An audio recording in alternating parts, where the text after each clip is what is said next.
Mga bata, ngayon naman ay ipapakita ko sa inyo kung paano ang wastong pamamaraan sa pagtubo at pagtatanim ng halamang ornamental.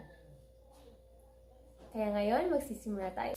Dapat ay kumuha kayo ng mga kagamitan kagaya ng isang paso,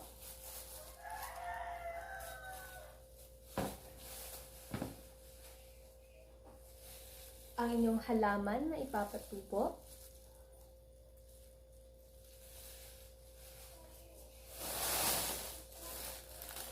at ang lupa. Kaya magsimula tayo. Unang gagawin natin ay kukuha tayo ng lupa, ilalagay natin sa paso.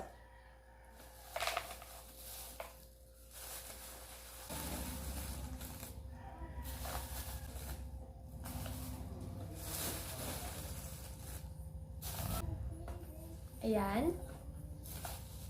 Kita nyo ba? Pagkatapos ay kukunin natin ang ating itatanim na halaman.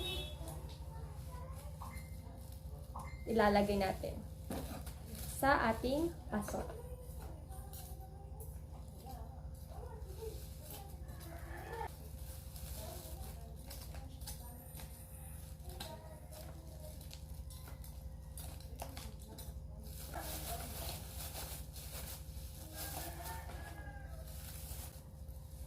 Ayan.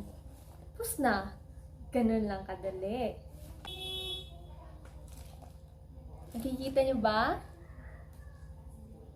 At ang panghuli naman na dapat natin gawin ay lagyan ng tubig.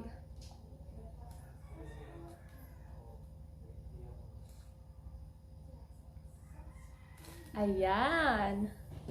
Naiintindihan nyo ba, mga bata?